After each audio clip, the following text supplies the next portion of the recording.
দোয়া পেলে ধসিয়ে দিতে পারবে না, আমার জমিনকে তুমি অহংকারে শেষ করে দিতে পারবে না।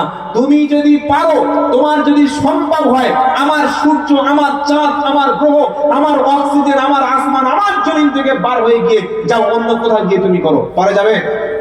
আল্লাহ পাক বলেন তাওয়াতুন আনতানফুযু মিন আকতারিস সামাওয়াতি ওয়াল আরদ ফানফুযু লা তানফুযুনা ইল্লা বিসুলতান ফাবিআইয়ি আলাই রাব্বিকুমা তুকাদ্দিবান। সুবহানাল্লাহ পড়েন। 27 নম্বর পারা 11 নম্বর পৃষ্ঠা 11 নম্বর লাইনের 33 নম্বর আয়াত, সূরার নাম রহমান। আল্লাহ পাক বলেন ইয়া মাআশারাল জিন্নি ওয়াল ইনস, ও বিশ্বের মানুষেরা, ও বিশ্বের জিনেরা, যদি তোমাদের সম্ভব হয় আমার আকাশের নিচে থেকে, আমার জমিনের উপর থেকে তোমরা পার হয়ে যাও, পৃথিবীতে যেখানে যাবে সেখানে খুশি যাও।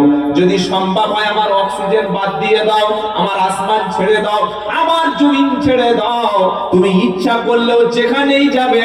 আমি আল্লাহর সীমানা থেকে কোথাও যেতে। মানুষ এখন জায়গা কিনছে মঙ্গল গ্রহে, চাঁদেও জায়গা কিনছে। আপনাদের চাঁদের জায়গাটাকে কেনা নাই? তাহলে আপনারা ভুল করলেন। এখন থেকে কিনে রাখেন, এখন দাম কম আছে, এরপরে যখন বেড়ে যাবে 1 কাঠা 10 লাখ টাকা হবে, তখন কিনবেন কিভাবে? দুনিয়ায় আর শুরু করছে না, চাঁদে জায়গা কিনছে, মঙ্গল গ্রহে জায়গা কিনছে। সেখানে তো অক্সিজেন নাই, কি গো, না আছে অক্সিজেন, না আছে সেখানে থাকার পরিবেশ। একমাত্র পৃথিবীটাই হলো আল্লাহ তাআলা মানবতার জন্য, মানুষ জাতির জন্য একটা বাঁচার সুন্দর ব্যবস্থা করে দিয়েছেন। বলুন সুবহানাল্লাহ। কারণ মানুষকে বাঁচতে গেলে 3টি জিনিস লাগে। 1 অক্সিজেন, 2 নম্বর লাগে সূর্যের আলো, 3 নম্বর লাগে জল। কি বলছে বুঝতে পারছেন না?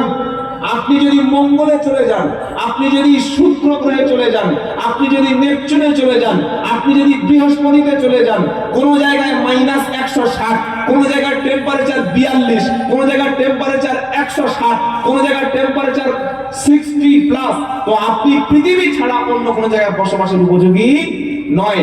আল্লাহ বলছে এতই যদি তোমার অহংকার থাকে, তুমি আল্লাহকে মানবে না, তুমি রাসূলকে মানবে না, তুমি কোরআনকে অস্বীকার করবে, তুমি মুসলমানের ঘরে জন্ম হয়ে আল্লাহ এবং রাসূলের বিরুদ্ধে উচ্চারণ করবে। যদি সম্ভব হয় জামাত পৃথিবী থেকে চলে যাও, যাওয়া যাবে? যাওয়া যাবে? কখনো সম্ভব নয়। যারাই অহংকার করেছিল আল্লাহ সবগুলিকে ধ্বংস করে করেছে। ফেরাউন অহংকার করেছিল, আল্লাহ চুপিয়ে চুপিয়ে তাকে শেষ করে দিয়েছে। নমরুদ অহংকার করেছিল, আল্লাহ জুতো পেটা করতে করতে শেষ করে দিয়েছে। সাদ্দাত অহংকার করেছিল, আল্লাহ শেষ করে দিয়েছে। বর্তমান বিশ্বে যত অহংকারী রাজা, বাদশা, শাসক আছে, কারোর অস্তিত্ব থাকবে না। সেজন্য মুমিনের প্রথম কোয়ালিটি হলো তিনি অহংকার মুক্ত জীবন যাপন করবেন। সুবহানাল্লাহ বলে। মানুষ কিসের অহংকার করবে? যার জন্ম হলো 1 ফোঁটা নাপাক পানি। হাল আতা আলাল ইনসানি হিনুম মিনাদ দাহরি লাম ইয়াকুন শাইআম মাদকুরা। এটা 29 পারা প্রথম সূরা দাহরের প্রথম লাইনের 1 নম্বর আয়াত। আল্লাহ পাক বলছে বান্দা তুমি অনেক লাফাচ্ছ, অনেক অহংকার দেখাচ্ছ, অনেক নিজেকে অনেক কিছু ভাবছো, কিন্তু তুমি কি তোমার জন্মের উৎসটা একবার খেয়াল করে দেখেছো? তোমার জন্মের উৎস হলো 1 ফোঁটা নিকৃষ্ট পানি। কি মুসলমানেরা, আমাদের জন্মের উৎসই কি? বাপের, পিতার, বাবার শুক্রকীট, বাবার স্পার্ম, বাবার বীর্য, নুতফা, যেটা শরীর থেকে বার হলে গোসল ফরজ হয়ে যায়।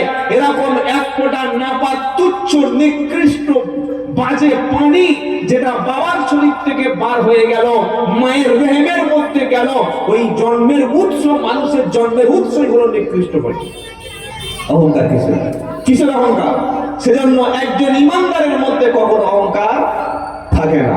পয়সার অহংকার ইমানদার করে না, কারণ রুজির মালিককে জোরে বলুন, আজকে যে ধনী আছে কালকে সে ফকির হতে পারে। খোদা তোমার করুণা কেমনে বুঝি না, সকাল বেলায় ফকির যে ভাই ধনী সন্ধ্যা বেলা। সকাল বেলায় ফকির, আবার সন্ধ্যা বেলা ধনী।